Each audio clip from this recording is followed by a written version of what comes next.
أعوذ بالله من الشيطان الرجيم بسم الله الرحمن الرحيم يا أيها الذين آمنوا كتب عليكم الصيام كما كتب على الذين من قبلكم لعلكم تتقون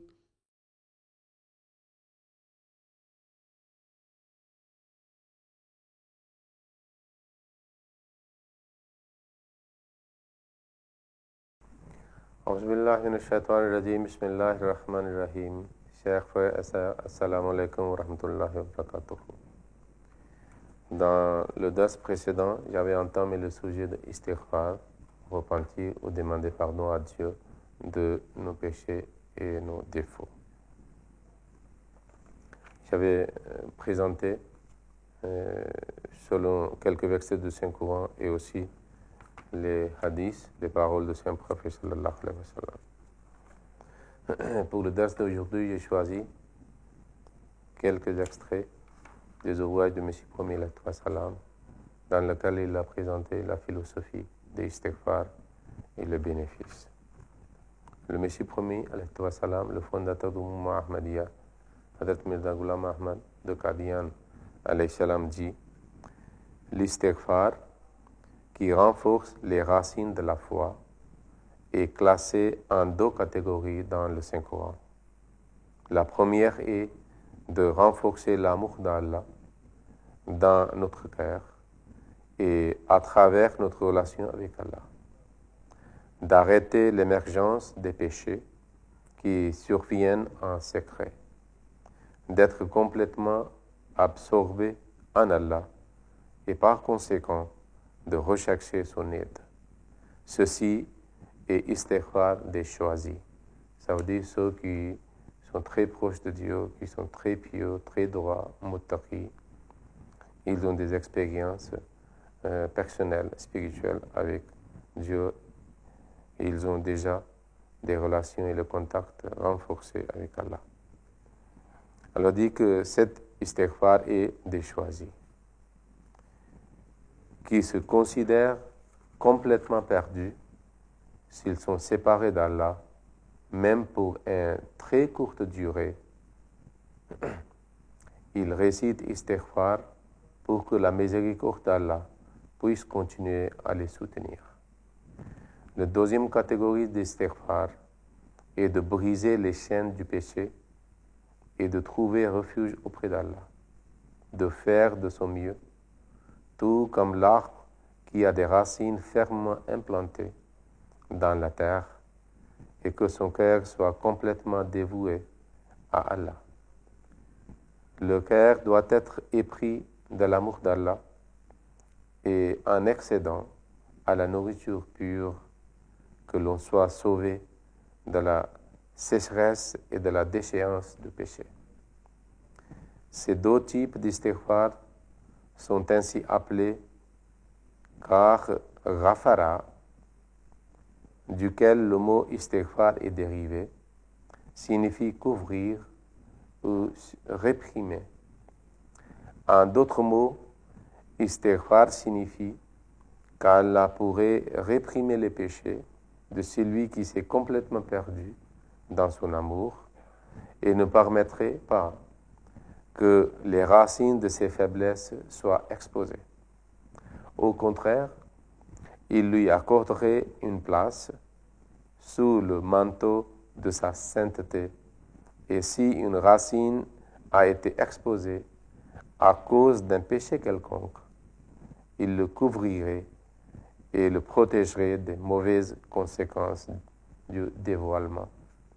Puisque Allah est la source de toutes les grâces et sa lumière est toujours prête à enlever toutes les formes d'obscurité, la seule manière de découvrir le droit chemin est de tendre les deux bras vers cette fontaine de pureté dans la crainte de cette condition affreuse, afin que cette fontaine puisse venir vers nous avec grande force et nous laver de toutes sortes d'impuretés.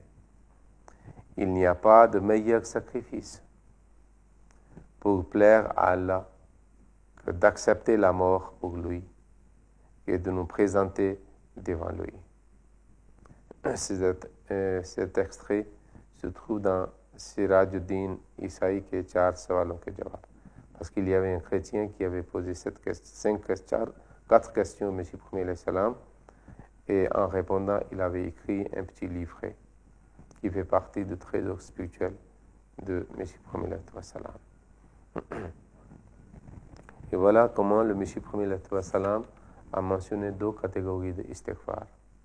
Une catégorie de ceux qui sont choisis de Dieu, qui sont bien-aimés de Dieu, et ils vivent toujours dans l'amour de Dieu. Mais l'autre, ça veut dire pour eux ils font istighfar pour qu'ils restent à l'abri, sous la protection divine contre le péché. Et la deuxième catégorie est de ceux qui arrivent à commettre le péché. Et à la suite de chaque péché qu'ils font, ils tournent vers Dieu, ils demandent pardon que leur péché soit effacé ou ils soient protégés de conséquences mauvaises de ces péchés et ces fautes. Donc ces 2 catégories d'istighfar est mentionnées en islam. Nous devons essayer, c'est pour cela, de faire toujours istighfar dans la prière aussi, hors de prière aussi, et dans les différents moments de notre vie.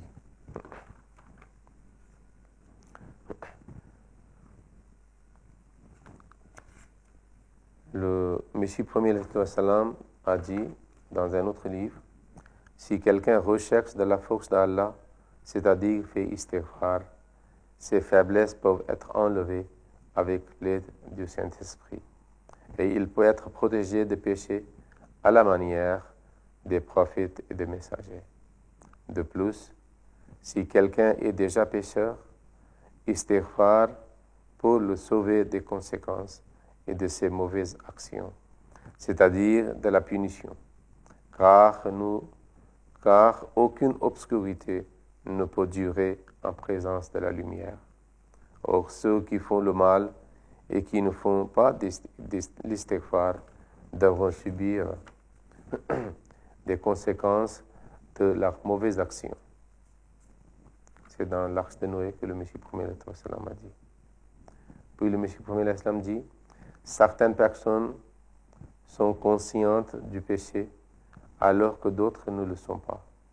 Par conséquent, Allah a rendu obligatoire pour toujours l'istighfar, pour que l'on puisse rechercher la protection d'Allah de tout péché, manifeste ou caché, connu ou inconnu, qu'il soit commis par la main, par les pieds, par la langue, par le nez ou par les yeux. Ces jours-ci, la prière de Hazrat Adam devrait être particulièrement récitée. Rabbana zalamna anfusana wa illam taghfir lana wa tarhamna lanakunanna min al-khasirin. Cette prière a déjà été acceptée. Ne vivez pas votre vie dans la négligence.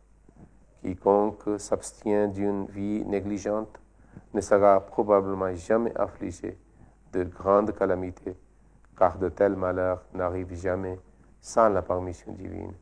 À ce propos, j'ai reçu la révélation suivante. Rabbi kullu shayin khadimuka, Rabbi fafazni, fansurni, warhamni.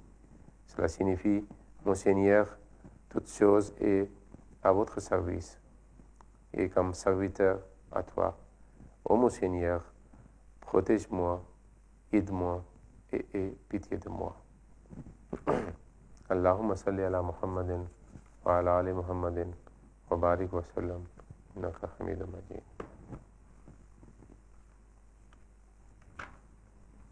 الله اللهم صل على محمد وعلى آل محمد كما صليت على إبراهيم وعلى آل إبراهيم إنك حميد مجيد.